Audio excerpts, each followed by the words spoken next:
Hey, everybody, welcome to Hearing God in John chapter 11. And my highlight for today is actually the shortest verse in the entire Bible, but what it lacks in length, it makes up for in just being so very profound. And so that verse, as many of you already know, is John 11:35. It simply says, Jesus wept.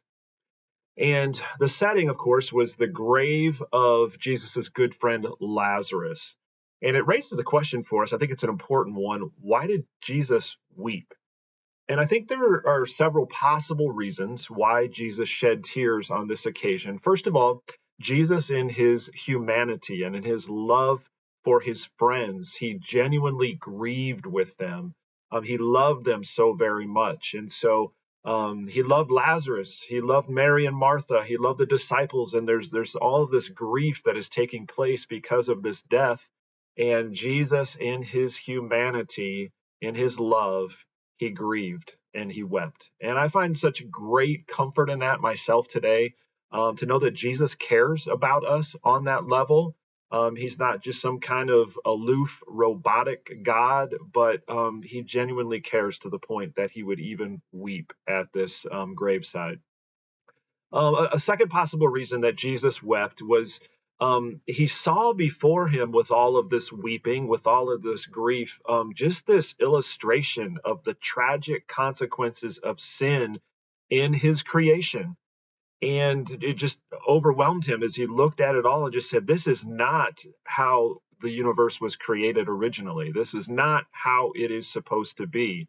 Of course, we know that suffering and pain and death are all consequences of sin coming into the creation. And I think Jesus looks at what was once this beautiful masterpiece that was perfect and uncorrupted, and now he sees all of this corruption, which reaches its apex in the fact that things actually die.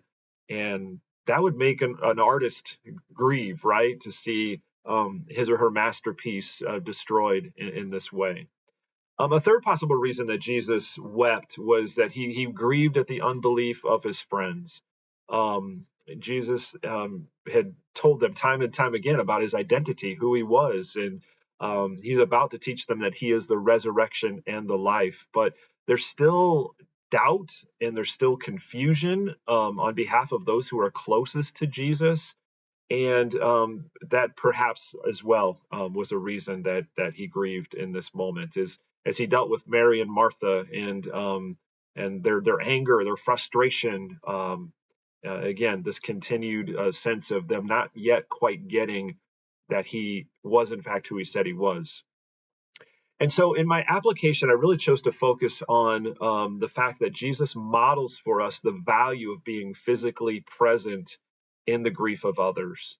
There is no substitute for physical presence. And, texts are good. They're better than nothing. Phone calls are good. They're better than nothing. And being able to wish others well and to reach out and to check on others, those things are good. And I think we should do those things.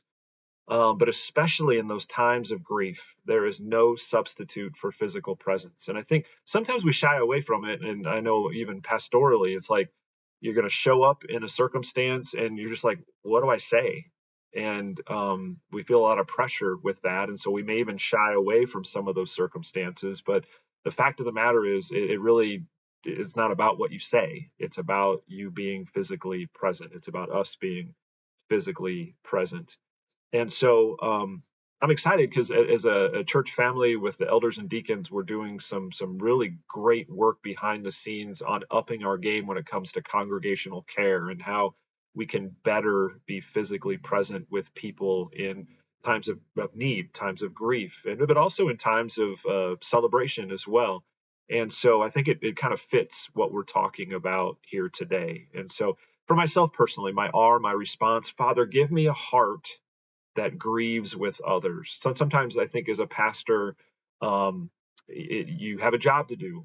And so you kind of have to put on your pastor hat, your pastor face even, and go wade into situations where it's like, I've got a job to do.